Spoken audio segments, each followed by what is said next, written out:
Chapter 20. The word manipulation has come to have an ugly sound. It needs an alias. I do not think there is anything so mysterious or crooked about the process itself, when it has for an object the selling of a stock in bulk, provided, of course, that such operations are not accompanied by misrepresentation.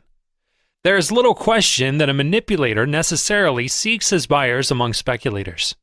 He turns to men who are looking for big returns on their capital, and are therefore willing to run a greater than normal business risk. I can't have much sympathy for the man who, knowing this, nevertheless blames others for his own failure to make easy money.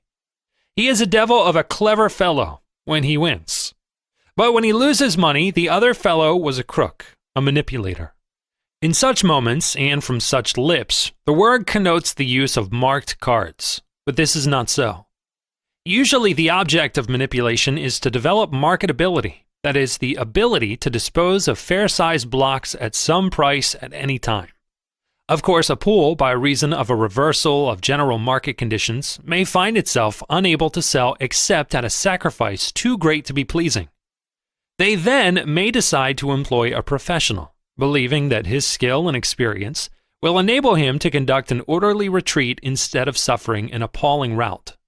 You will notice that I do not speak of manipulation designed to permit considerable accumulation of a stock as cheaply as possible, as for instance in buying for control, because this does not happen often nowadays.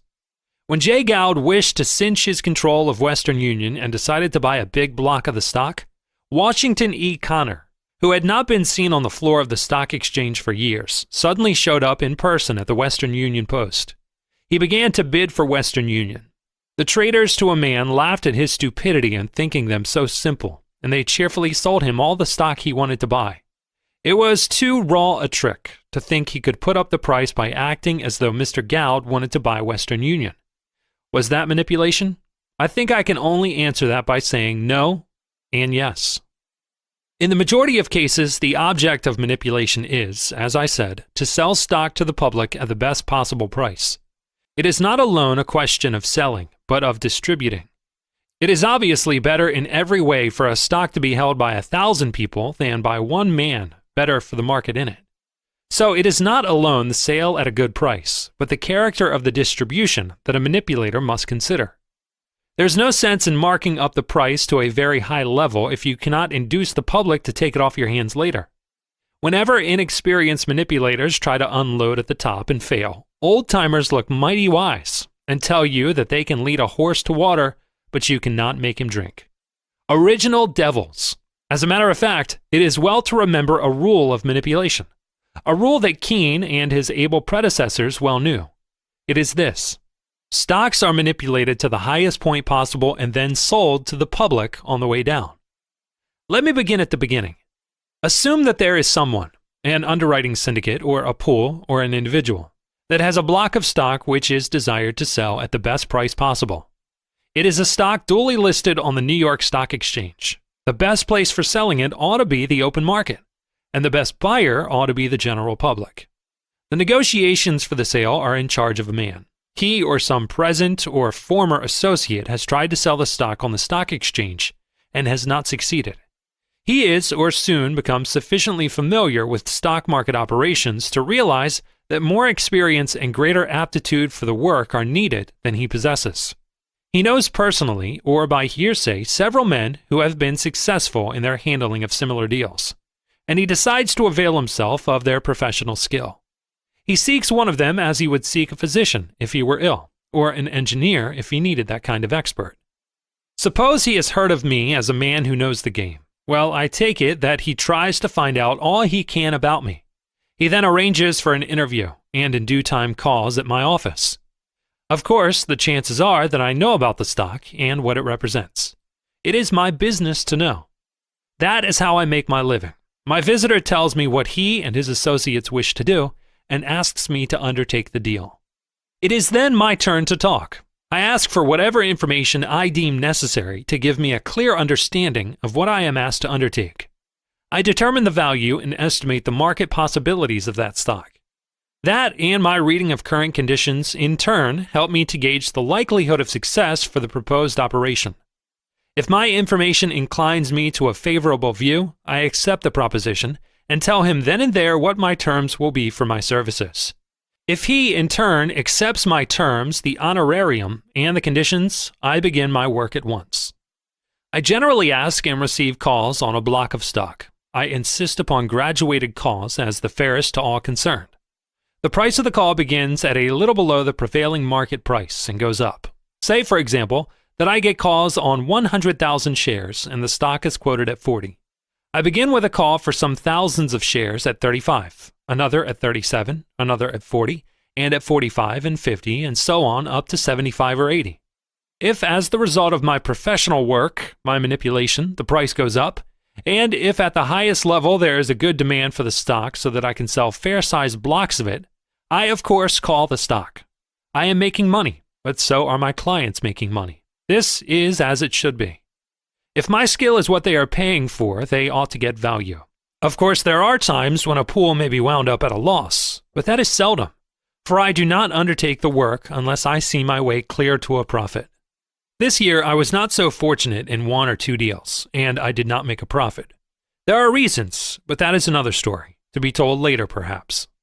The first step in a bull movement in a stock is to advertise the fact that there is a bull movement on. Sounds silly, doesn't it? Well, think a moment. It isn't as silly as it sounded, is it? The most effective way to advertise what, in effect, are your honorable intentions is to make the stock active and strong. After all is said and done, the greatest publicity agent in the wide world is the ticker, and by far the best advertising medium is the tape. I do not need to put out any literature for my clients. I do not have to inform the daily press as to the value of the stock, or to work the financial reviews for notices about the company's prospects. Neither do I have to get a following. I accomplish all these highly desirable things by merely making the stock active. When there is activity, there is a synchronous demand for explanations, and that means, of course, that the necessary reasons for publication supply themselves without the slightest aid from me. Activity is all that the floor traders ask. They will buy or sell any stock at any level if only there is a free market for it. They will deal in thousands of shares wherever they see activity, and their aggregate capacity is considerable. It necessarily happens that they constitute the manipulator's first crop of buyers. They will follow you all the way up, and they thus are a great help at all the stages of the operation. I understand that James R. Keene used habitually to employ the most active of the room traders, both to conceal the source of the manipulation, and also because he knew that they were by far the best business spreaders and tip distributors. He often gave calls to them, verbal calls above the market, so that they might do some helpful work before they could cash in. He made them earn their profit. To get a professional following, I myself have never had to do more than to make a stock active. Traders don't ask for more. It is well, of course, to remember that these professionals on the floor of the exchange buy stocks with the intention of selling them at a profit. They do not insist on its being a big profit, but it must be a quick profit. I make the stock active in order to draw the attention of speculators to it, for the reasons I have given. I buy it and I sell it, and the traders follow suit. The selling pressure is not apt to be strong where a man has as much speculatively held stock sewed up in calls as I insist on having. The buying, therefore, prevails over the selling, and the public follows the lead not so much of the manipulator as of the room traders. It comes in as a buyer. This highly desirable demand I fill. That is, I sell stock on balance. If the demand is what it ought to be, it will absorb more than the amount of stock I was compelled to accumulate in the early stages of the manipulation. And when this happens, I sell the stock short, that is, technically. In other words, I sell more stock than I actually hold. It is perfectly safe for me to do so, since I am really selling against my cause. Of course, when the demand from the public slackens, the stock ceases to advance. Then I wait. Say, then, that the stock has ceased to advance. There comes a weekday. The entire market may develop a reactionary tendency, or some sharp-eyed trader may perceive that there are no buying orders to speak of in my stock, and he sells it, and his fellows follow. Whatever the reason may be, my stock starts to go down. Well, I begin to buy it. I give it the support that a stock ought to have if it is in good order with its own sponsors. And more, I am able to support it without accumulating it. that is, without increasing the amount I shall have to sell later on. Observe that I do this without decreasing my financial resources. Of course, what I am really doing is covering stock I sold short at higher prices when the demand from the public or from the traders or from both enabled me to do it. It is always well to make it plain to the traders and to the public, also that there is a demand for the stock on the way down.